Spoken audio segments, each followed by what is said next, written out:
Voici Lilia, qui a 34 ans et qui voudrait une amélioration de l'ovale, du moins de sa jawline. Donc, cette jeune femme a une peau assez épaisse, il n'y a pas de relâchement, mais un manque de mandibule, c'est-à-dire un manque de contour de l'ovale.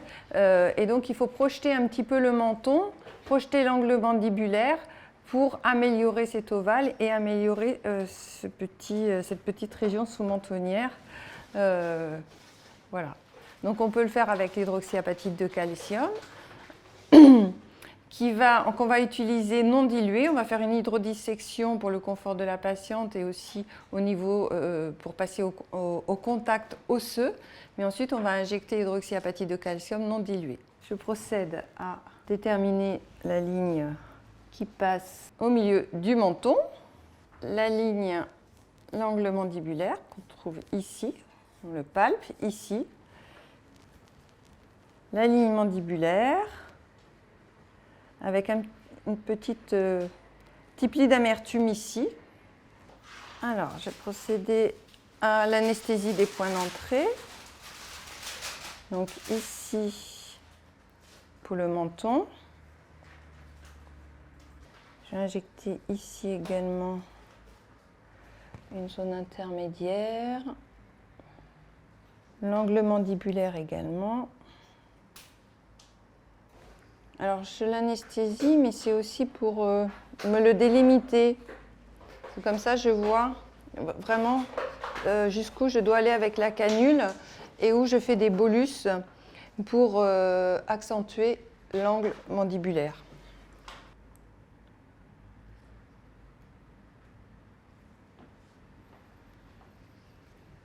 Voilà. Donc là, j'introduis la canule. Donc c'est une canule plus courte. On lève, voilà, on lève bien le visage. Donc là, je suis en périosté, en supraosté. Je passe sous le muscle, le mentalis. Donc c'est pas très agréable, mais je vais injecter, donc là, j'ai une hydrodissection. Donc c'est un mélange, c'est un tiers de xylocaïne, un tiers de bicarbonate et un tiers de sérum phi. Donc je vais doucement au départ et ça va anesthésier la zone.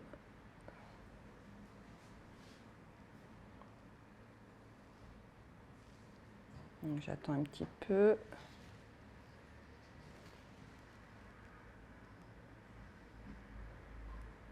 Ça doit être déjà un petit peu mieux. Donc j'injecte sur les côtés parce que je vais remonter un petit peu sur les côtés pour projeter le menton.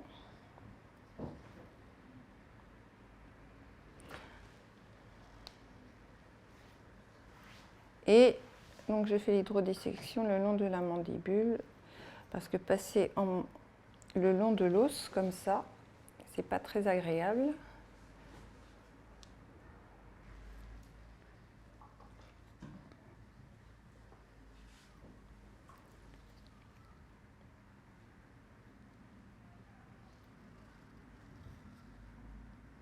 Donc là, je vais injecter à l'aiguille pour vous montrer qu'on peut aussi projeter le menton quand on veut le projeter en avant comme ça. On peut injecter directement, normalement, donc je vais injecter profond. Donc l'hydrodissection, ça me sert quand même à bien anesthésier, bien préparer aussi et décoller le muscle de l'os.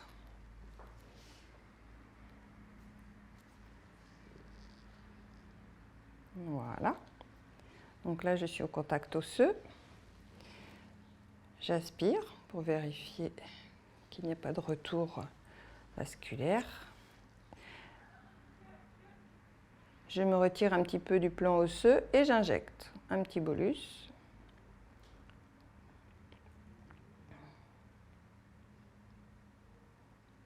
Voilà. Alors on peut aussi injecter ici, ça dépend de la forme du menton qu'on veut obtenir. Si on veut un support, j'ai vu qu'il y avait des petits plis d'amertume qui commençaient à se dessiner. Donc si on veut des supports à la bouche et donc un début de plis d'amertume, c'est très bien de faire un petit bolus comme ça ou une rétrotraçante. Voilà. En délimitant avec le doigt, l'autre doigt, les zones où on ne veut pas injecter, on ne veut pas que le produit aille, pour faire une limite. Voilà. Donc avec l'hydroxyapatite de calcium, on peut modeler un menton, mais il ne faut pas injecter dans la zone périorale, ni périorbiculaire. Donc, c'est pour ça que je mets un doigt pour délimiter les zones à injecter et pour pas que le produit progresse au niveau de la lèvre. Comment ça va au niveau de la douleur, ça?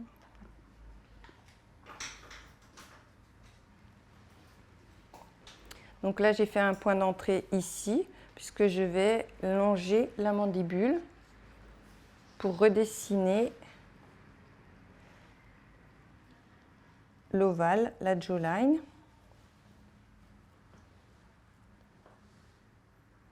J'utilise de l'hydroxyapatite de calcium avec de la lidocaïne, donc le plus, mais non dilué. Donc là, ça va. Et je fais une rétrotraçante.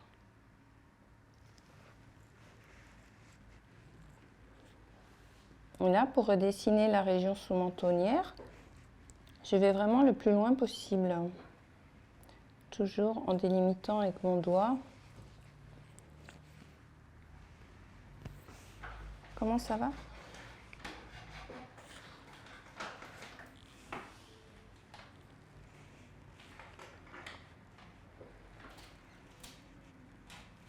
Donc là, il y a une peau un petit peu épaisse. Pourquoi? Parce que c'est une peau qui est jeune.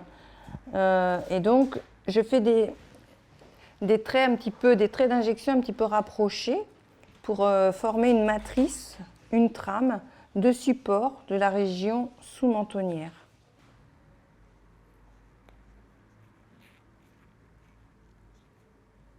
Voilà. Là, je vais faire un autre point d'entrée ici, au niveau de l'angle mandibulaire, pour redessiner l'angle mandibulaire. Voilà. Voilà. Et toujours rétrotraçante 0,01.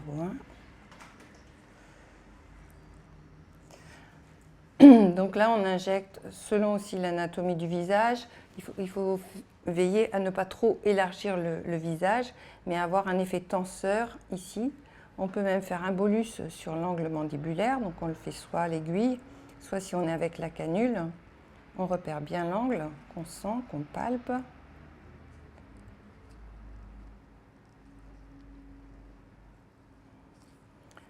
Alors, avec la canule, c'est toujours un petit peu plus complexe.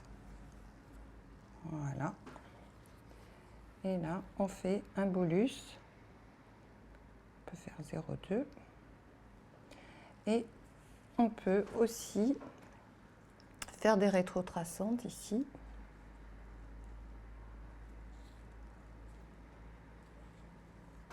Le long de la mandibule. Alors on veille à ne pas trop injecter, pas alourdir la bajoue, mais Lilia n'a pas de bajoue. Donc là, ce qu'on veut, c'est injecter très peu de produit pour avoir un effet tenseur, donc même rejoindre la région mentonnière et faire des petites rétrotraçantes, croiser avec les rétrotraçantes qu'on a faites tout à l'heure dans la région sous-mentonnière pour obtenir une trame, un support, comme un hamac. Un hamac qui va supporter la région sous-mentonnière et lisser comme ça l'ovale. C'est toujours bien d'injecter cette petite vallée des larmes qui est en train de se dessiner et de repositionner la pommette. Alors on peut la repositionner comme ça chez cette jeune fille. Parce qu'on va être plus profond, étant donné qu'elle a une belle qualité de peau. On veut juste repositionner légèrement la pommette, donc on peut être un petit peu plus profond, la projeter comme ça. Donc on va faire une anesthésie locale. Donc là on va faire 2 points d'entrée, un point d'entrée ici, c'est pas encore bien anesthésié, et un point d'entrée ici, voilà. Là on injecte avec une canule 22-50, 22 gauche 50 mm. On est assez superficiel puisqu'on veut combler cette petite vallée des larmes. On met le doigt, je vais mettre le doigt juste au niveau du cerne pour ne pas injecter dans le cerne, puisque on n'injecte pas dans la zone périorbitaire, on injecte peu de produit. Donc je vais faire, voilà,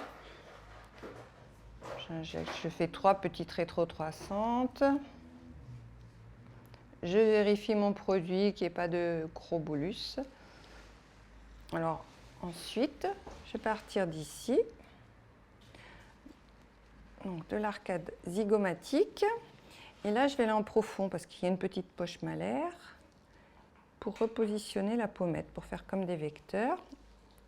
Donc là je suis en profond, je prends ma pommette, ça va, donc c'est pas très douloureux en général, et je vais jusqu'à un petit peu au-delà de la vallée des larmes, mais pas beaucoup, et j'injecte en...